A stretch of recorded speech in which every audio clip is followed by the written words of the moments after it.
प्रत्येक धर्म में ज्योतिष का स्थान है। कोई भी धर्म ज्योतिष के बिना तो हो ही नहीं सकता। मैं आश्चर्य करता हूं कि जो लोग इसको मिथ्या कहते हैं ज्योतिष को, मैं उन लोगों को आगाह करना चाहता हूं, अगर आप मिथ्या कहेंगे तो आप खुद मिथ्यादृष्टि हैं। नमस्कार। एक ऐसे संत जो आध्यात्मिक रूप से तो दक्ष हैं, साथ ही साथ आयुर्वेद, ज्योतिष और मंत्र विज्ञान के भी महान ज्ञाता हैं। जी हाँ, हम बात कर रहे हैं मंत्र महर्षि योगभूषण जी महाराज की, जिनके सोशल मीडिया पर आप सभी जुड़े हुए हैं और उनसे आपने बहुत सारे सवाल पूछे हैं। आपके कठिन सवालों के सरल समाधान देने के लिए आज गुरुदेव ने समय निकाला है और आज वो बताएंगे आपकी कठिन समस्याओं के सरल समाधान। तो गुरुदेव की शरण में चलते हैं। महर्षि श्री चरणों में बारंबार प्रणाम। तो महर्षि, आपकी इतनी जीवनचर्या, इतनी तपश्चर्या और सब कुछ व्यस्त चर्या है आपकी, उसमें आपने समय निकाला, तो दर्शकों और मेरी तरफ से बहुत बहुत धन्यवाद। लेकिन आपके समय का सदुपयोग हम करना चाहेंगे और हम चाहेंगे कि ज़्यादा से ज़्यादा जो प्रश्न हैं हमारे जो साथियों ने पूछा है आपसे हम पूछें। तो पहला सवाल जो हमारे साथ आया है उत्तर प्रदेश के बड़ौद से, ये पूछ रहे हैं कि जैन धर्म में ज्योतिष का क्या स्थान है, और ये कह रहे हैं महर्षि हमें ये बताइए कि आध्यात्मिक यात्रा का ये हिस्सा कैसे इसे बनाया जा सकता है। देखिए, जैन धर्म में ज्योतिष का स्थान, प्रत्येक धर्म में ज्योतिष का स्थान है। कोई भी धर्म ज्योतिष के बिना तो हो ही नहीं सकता।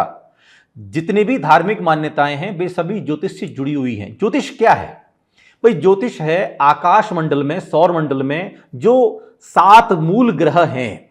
मैं राहु केतु को भी साइड में रख देता हूं क्योंकि वो परछाई हैं, वो छाया ग्रह कहलाते हैं। मूल ग्रह 7 हैं। आप सूर्य से लेकर के शनि तक जोड़ सकते हैं, ठीक है। तो ये 7 ग्रहों की ऊर्जा हमारे जीवन पे पड़ती ही पड़ती है।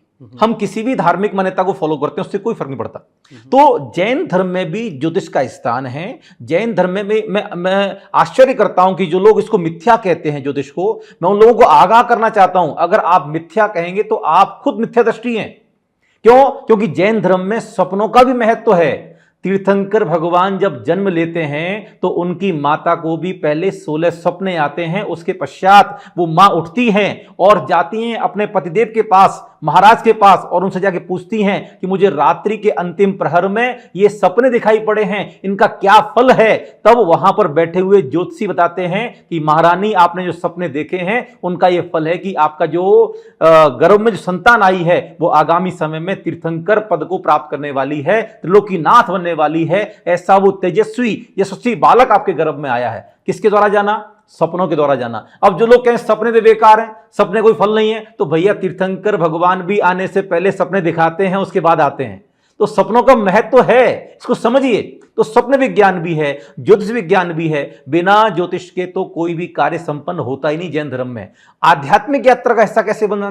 देखिएगा, जब दीक्षा होती है, जब सन्यास होता है, या जो कोई भी हम साधना करते हैं, आराधना करते हैं, उन सभी में भी ज्योतिष के अनुसार ही हमें काल देखना होता है। द्रव्य शुद्धि, क्षेत्र शुद्धि, काल शुद्धि और भाव शुद्धि। इसमें जो काल शुद्धि की विवेचना है वो यही है कि आपका समय भी शुद्ध होना चाहिए, जो ग्रह नक्षत्र के द्वारा परखा गया हो और ज्योतिष के द्वारा देखा गया हो। जो शुभ मुहूर्त है वही साधना के योग्य काल माना गया है और इसी को काल शुद्धि कहा जाता है, ठीक है। तो ज्योतिष की परंपरा केवल जैन धर्म में भी नहीं, सभी धर्मों में है और सभी धर्मों में उसका उच्चतम स्थान है। अगले वीडियो में हम आपके द्वारा जो प्रश्न भेजे गए हैं उसे शामिल करेंगे।